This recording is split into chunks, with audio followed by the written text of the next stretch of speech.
Go back to the 24th floor. Got my main man, CJ Hurd of Grind City Media, on the show with me today. CJ works for the Grizzlies, so naturally we got to talk about them because why else would I bring him on the show? We got a show on Tuesday against the Suns. Let's just go straight to the fourth quarter of this one. We've been kind of missing Ja Morant as of lately. He takes over in the final stretch, scored the last 11 points of the fourth quarter for the Grizzlies. Hadn't hit a three-pointer all game until he got that one right there, CJ. Over 9 before then. And then, of course, we get the call 12 moment, 5 seconds left, gets to his spot, floater, you bet, like the praying grandmother say, call him on the main line.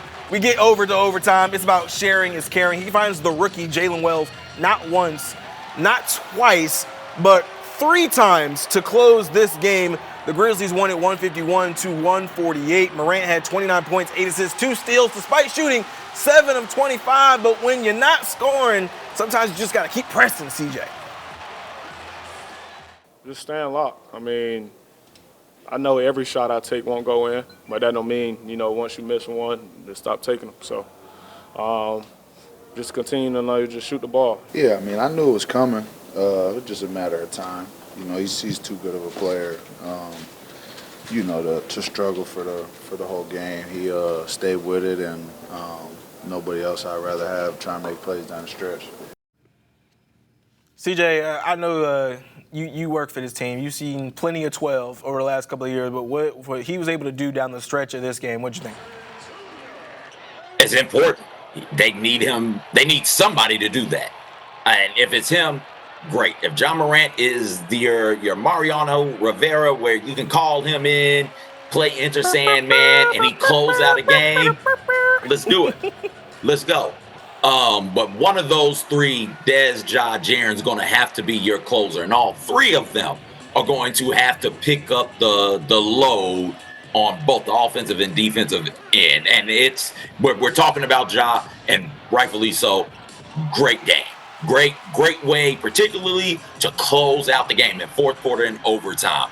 They're not there in that position if Jaren isn't dominant in that game. A super efficient game for Jaren Jackson Jr. What do you have? Like 28 points on 13 shots. Incredible. Desmond Bane also had a phenomenal game. I was listening to the call or watching the call at the house, and Pete Pranica brought up that that game was just the 3rd time this year all 3 of them had gone for 20-plus points, and just the 12th time in their careers together that all 3 of them had gone for 20-plus points. And 10-2 in those, right? Like, because those are your stars. That is your, for lack of a better phrase, that's your big 3. They're going to have to be.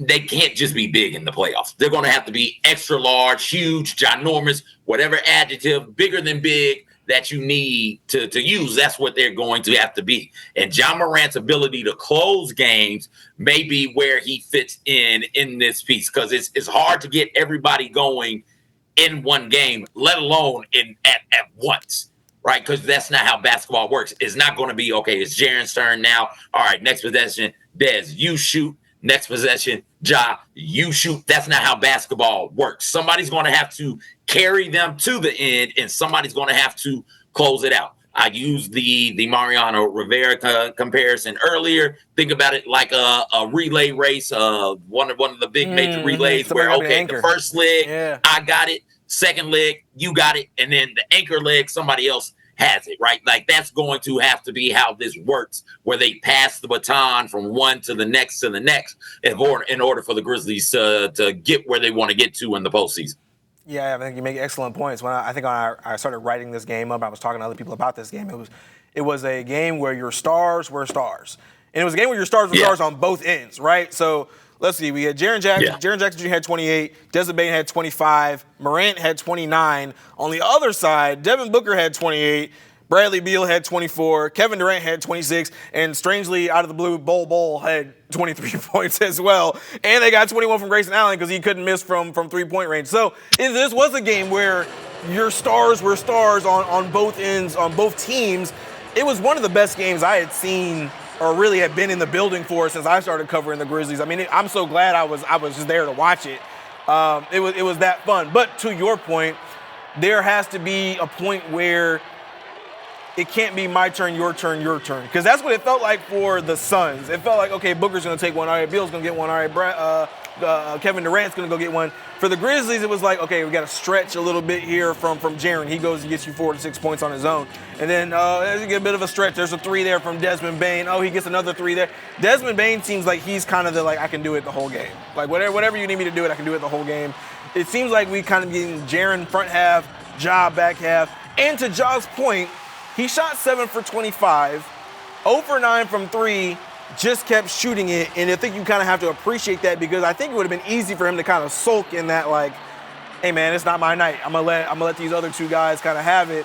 But if he hadn't gone on that run, I don't think they win that game.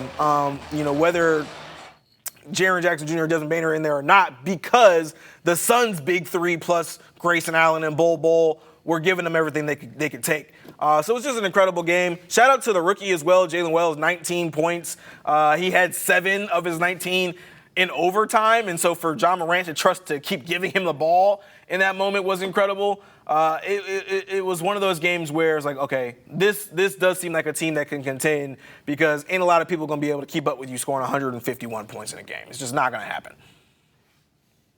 Yeah, absolutely. Absolutely. Shout out to Santi and Luke Kennard as well, right? Like you're going to need something from the supporting cast for the Grizzlies. You'll need something from Kennard. You'll need something from Wells. You'll need something from Santi and from Edie. But the heavy lifting is going to come from Jaren, Dez, and Ja Morant, right? So that's where the heavy lifting is going to come from. And Ja Morant, to your point, didn't get deterred by missing 9 threes. Not only did he not get deterred and take that last 3 to bring the Grizzlies closer late in the fourth quarter, but he continuously attacked the rim.